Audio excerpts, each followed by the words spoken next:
Sebenarnya desa wisata ini yang paling baik sebenarnya adalah bagaimana dia bisa membuat produk ya. Bincang pejalan, bincangnya para pejalan, kelana, etika, dan cerita. Itu gimana sih? Bisa lagi. Udah mulai ya? Udah mulai ya. Oke, jadi kawan jalan ini kita lanjut lagi ke pertanyaan selanjutnya adalah gue pengen tanya ke Reza itu masih seputaran desa wisata gitu ya. Oh tadi manggil gue rapper, sekarang Reza. Iya, rapper kan Reza Permadi kan Iya ya. benar. Nah jadi kalau tadi lo cerita soal desa wisata dan mengajarkan mereka secara teknologi, bagaimana teknologi itu di tempat tersebut apakah sudah sangat membantu? Maksudnya apakah teknologi di sana tuh sudah mendukung gitu ya? Iya. Nah, terus sama dari tempat desa wisata yang pernah lo kunjungin, ada nggak yang kira-kira satu dua atau yang paling menarik gitu, yang paling berkesan lo bisa bagikan ke kawan jalan? Oke. Dan kenapa gitu itu berkesan buat lo? Kalau di sesuai kebutuhan desanya dulu sih, tempat wisatanya atau desa wisatanya. Jadi kalau butuh teknologinya apa ya udah. Jadi kita nggak sembarangan pasang gitu ya atau implementasiin di sana. Jadi kita misalkan ya mereka butuhnya visitor management ya pasang, mereka butuhnya marketplace ya udah kita support untuk itu. Jadi sesuai kebutuhan dan yang paling penting mereka nggak cuma sekedar di berbisnis tapi pendampingan juga perlu. Jadi makanya kita bikin sistem pendampingan yang melekat dengan mereka. Oke, sorry gue potong. Berarti kalau gitu, lo untuk mengetahui itu ada riset dulu berarti kan? Asesmen gitu dulu. Desa ini ya kayak semudah infrastrukturnya tuh udah sampai mana sih? Jangan sampai kita pasang visitor management ternyata nggak ada internet di sana. Terus gimana? Biasanya yang lo datangin ke situ tuh siapa tuh orang yang lo temuin tuh untuk lo dapat insight itu semua tuh gitu? Teman-teman Pokdarwi sebenarnya, kelompok sadar wisata atau BUMDes ya, Badan Usaha Milik Desa, itu yang sering kita ketemuin di sana. Kalau kepala desa soalnya sibuk. Iya betul, desa. Iyalah ya kan. Ya. Berarti jadi penting nih ya. Peran-peran kawan-kawan di Pokdarwis, kawan-kawan di BUMDes itu ya, itu yang lu gali insight-insight yang jadi sehingga ketika lu udah mengumpulkan semua, oh ternyata mereka butuhnya ini gitu, baru implementasi. Sama satu lagi kembang desa. Oh kembang desa juga perlu. Nggak bercanda. Ya itu pasti ada. Nggak, karena itu memang di setiap tempat itu tuh pasti ada kembang desanya. Itu pasti lo ketemu ya gitu ya. Enggak sih ya. Kalau gue fokus kerja soalnya. Fokus kerja di situ. Oke lanjut Bang. Jadi lu gali dulu asesmen butuhnya apa, implementasi, pendampingan. Apakah mereka butuhnya visitor manajemen gitu kan, ataukah mereka butuhnya marketplace gitu kan. Ya. Tapi sebenarnya di tempat-tempat itu mereka udah jaringan sinyal apa segala macam itu udah bagus ya. Beda-beda. Indonesia sih kebanyakan ya oke lah ya, tapi Indonesia Timur masih agak banyak yang belum gitu. Di ujung barat juga masih ada. Indonesia Timur mana nih? Daerah Poso udah masuk timur gak sih? Poso Timur udah oke juga itu. Kenapa tiba-tiba balas Poso ya? Iya. Terus lebih distract nih ya? Enggak, kan biar bisa ditambahin tadi itu kan. Iya. Terus udah dipasang teknologinya, kita pendampingin. Itulah kita ada akademi juga, kita dampingin desa wisata, pengelolanya ke sana, Pokdarwis tadi.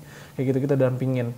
Nah, kalau tempat-tempat yang desa wisata yang kira-kira jadi bisa menjadi rujukan untuk dikunjungin, mana yang kira-kira paling menarik? Oke.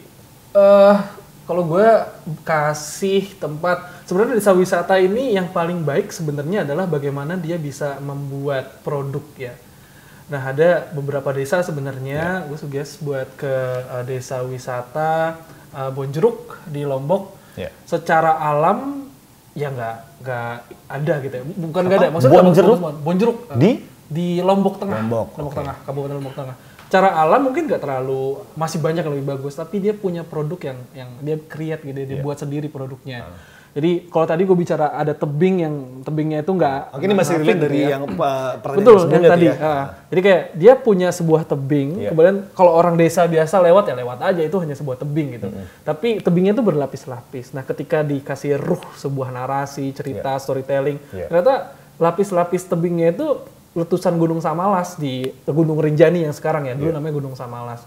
Tahun berapa, ribu tahun yang lalu, juta tahun yang lalu. Nah dari situ mereka bikin narasi, mereka bikin cerita, orang-orang tertarik buat datang.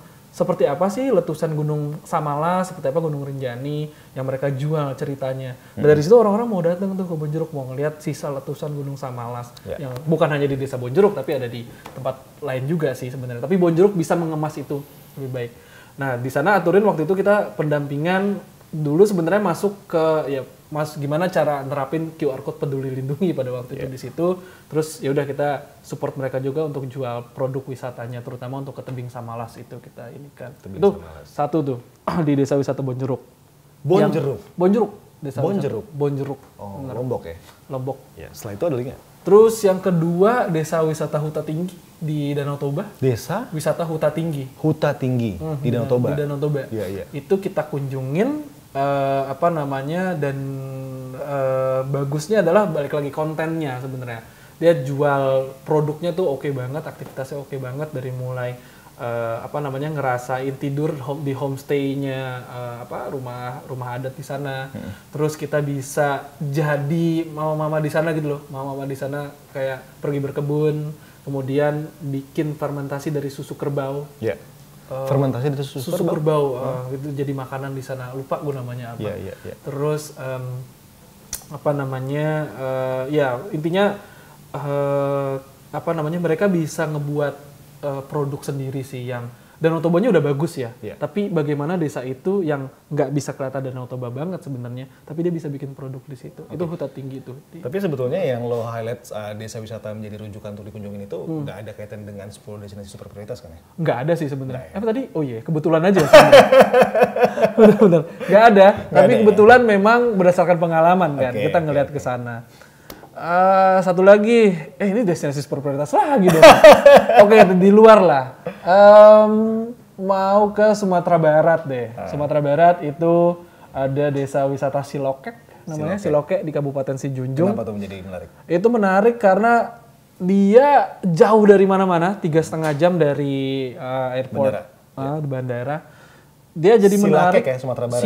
Silokek. Kalau kita ngomongin Sumatera Barat, soalnya ini teman-teman di sini banyak familiar soal Sumatera Barat nih. Gitu kan. Orang awak semua. Orang awak nih. Oke. Gimana Bang, Silokek? Silokek masuk desa wisata ini nggak yang patut dikunjungin nggak tuh? Baru denger kan? Orang awak aja. Nah, coba ceritain. Sijunjung. Silokek ini di Kabupaten Sijunjung, 3,5 jam dari airport. Dia tuh kalau Sumatera Barat ini pulau kan ya. Ini secara geologi ya, itu kita bisa ngelihat basement batuan Pulau Sumatera tuh ada di desa Silokek. Jadi yang namanya granite, yang namanya. Sorry, tadi berapa lama dari bandara ke? 3,5 jam. 3,5 jam. 3,5 jam. Jadi ada batu basementnya Pulau Sumatera. Basement tuh maksudnya ini Pulau Sumatera nih. Ini paling bawah, batunya paling bawah. Itu keangkat dan ada terbuktinya di Silokek. Dia jadi tebing-tebing tinggi kayak di Norway itu ada fjord. Nah Silokek kayak gitu. Tebing-tebing tinggi terus sungai. Itu bagus banget kalau pakai cruise sebenarnya, tapi nggak mungkin pakai cruise di sana karena dimensinya nggak terlalu besar. Silokek ini masuk kabupaten ke sana? Kabupaten Sijunjung. Silokek tuh nama desanya, desa Silokek di situ. Berarti itu belum banyak yang tahu ya? Belum banyak yang tahu. Dan di sana ada kampung adat. You bisa tidur pakai ini padi di atas padi gitu. Apa sih namanya? Orang panen padi terus jadi apa? Gabah. Intinya kita tidur terus di atas itu terus dikasih tikar, dan kita tidur di situ katanya tuh buat ngilangin rematik, dan kita tidur hangat karena tidur di atas padi-padi tadi itu yang udah dipanen. Dan bagus banget sih, kampung adat semua tuh, rumah gadang semua satu perkampungan, itu bagus banget sih Silokek ke situ. Dan ada kincir air gitu buat ngairin sawah-sawah. Itu masih ada buatan Belanda di sana di sungainya, di salah satu sungai. Tapi masih tinggal sisa 3 apa 5 gitu ya. Yang lainnya rusak. Itu bagus tuh kalau mau kunjungin Silokek. Kalau suka fotografi yang landscape sama human interest, bagus banget sih ke Silokek. Oke. Wah, jadi penasaran nih, pengen tahu desa wisata Silokek yang di Sumatera Barat. Tapi susah sinyal. Susah sinyal di sana. Internetnya agak susah ke sana. Berarti teknologi apa yang lo lakuin di desa wisata Silokek? Silokek pemasaran aja sih sebenarnya, kita bantu, jadi konten lah. Sebenarnya bisa kalau seandainya mau jalan-jalan ke sana itu bisa dilihat juga di Authority. Bisa dilihat kita nyediain informasi kan ke beberapa tempat-tempat wisata. Salah satunya desa-desa tadi yang disebutin ada. Oke. Wah, seru banget ya kawan jalan, dan penasaran sih kayak apa sih desa wisata Silokek yang di Sumatera Barat itu. Untuk selanjutnya adalah pengen gue tanyain itu kalau kita ngomongin soal, kan sekarang ini lagi hits banget tuh hidden gems gitu kan ya. Oke. Bagaimana lo menyikapi hidden gems dan apakah ada kaitan dengan desa wisata? Itu lu bisa jawab di pertanyaan selanjutnya. Siap. Terima kasih, salam jalan kawan.